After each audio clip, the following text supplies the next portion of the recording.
Olá, doutora Luciana Yuki. Quando nós comparamos a conciliação no CPC de 1973 e de 2015, existem algumas peculiaridades. Eu gostaria que a senhora falasse um pouco melhor sobre elas para a gente. E a primeira é, por que a conciliação se tornou mera formalidade no Código de 1973? Tá? Quando a gente fala da conciliação, né, a conciliação já existiu em muitos diplomas normativos no Brasil, muito antes mesmo do CPC de 73, mas no CPC de 73 tentou-se aí incluir a conciliação como uma fase obrigatória no processo judicial. Por que não foi bem sucedido isso? Porque a conciliação não foi incluída no CPC com a estrutura necessária para atendimento dessa demanda. Então, foi feito sem planejamento algum. Impunha-se aos juízes que fizessem a audiência de conciliação, né, logo depois do oferecimento da contestação, que era a defesa. Só que a conciliação era feita intuitivamente pelos juízes e muitas vezes as pessoas envolvidas se sentiam pressionadas ou então sentiam que havia ali um determinado pré-julgamento da causa, um posicionamento do juiz a favor de uma ou de outra parte. Então, a conciliação não costumava ter muito sucesso. O que foi acontecendo ao longo do tempo é que muitos advogados e juízes passaram a dispensar a audiência de conciliação durante o processo judicial. E aí, por isso que a gente diz que se tornou uma mera formalidade, porque quem marcava o ato, quando o ato era realizado, por vezes era só, o resumo era assim, existe proposta de acordo? Era isso só que se perguntava na audiência, e a audiência era encerrada só para constar realmente do processo. E por que não se recomenda que o juiz conduza a conciliação, mediação?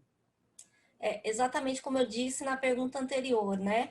Além do juiz ter muitas tarefas, então hoje a gente sabe que todas as varas têm um grande volume de processos para serem decididos, né? Então o juiz tem que lidar com essa questão também da aprovação de atos e sentenças judiciais. Além disso, muitos juízes não têm ali aquela afinidade com a matéria da conciliação, porque a conciliação exige que se incentive o diálogo entre as partes, que haja mais tempo, né?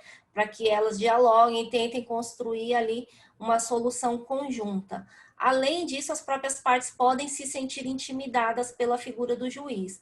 Então, assim, é por isso que a boa doutrina e as escolas de negociação, de mediação, de conciliação, indicam ao juiz que não conduza essas audiências, né? Embora ele seja aí um grande protagonista da política pública de mediação e conciliação e deva incentivar o uso dessa ferramenta.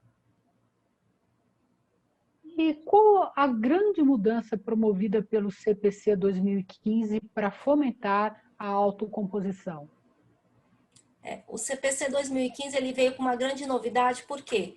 Ele veio logo depois da resolução 125, que é de 2011 do CNJ. Então, ele veio depois de um tempinho aí de maturação de uma política pública de autocomposição, né, em que foi possível verificar que com facilitadores, conciliadores e mediadores capacitados e com a devida estruturação aí de unidades no Poder Judiciário, então a gente está falando aí do Centro Judiciário de Solução de Conflitos e do Núcleo Permanente de Mediação e Conciliação, que é a estrutura da política pública, né? Tudo isso foi recepcionado pelo novo CPC e dessa forma aí existe um atendimento profissionalizado na área de autocomposição. Então, as conciliações e mediações vão ser conduzidas só por facilitadores capacitados, né, e o próprio CNJ estabelece quais são os parâmetros de capacitação, a fim de que tenha um atendimento uniforme em todas as varas, em todo o Poder Judiciário. Então, por exemplo, aqui no DF, que o conciliador, o mediador que atua em Brasília, tenha a mesma atuação, tenha os mesmos ensinamentos do conciliador, mediador que atua em Planaltina, em Braslândia, em toda a nossa extensão territorial. Além dessa importância que a senhora relatou sobre a capacitação do mediador conciliador exigida pelo CPC 2015, a senhora gostaria de pontuar mais alguma?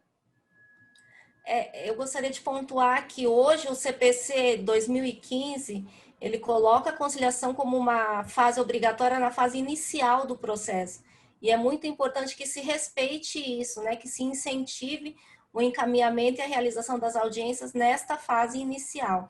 Então, como a gente vê assim durante o nosso curso todo, quando o conflito está no seu início, é mais fácil ele ser resolvido, porque tem outros elementos também que prejudicam a realização do acordo no pós, né, durante aí, o andamento do processo.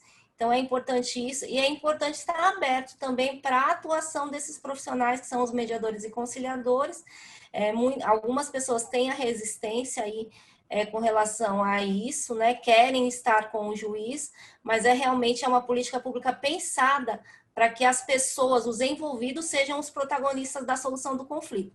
Então, o mediador vai ser esse facilitador do diálogo.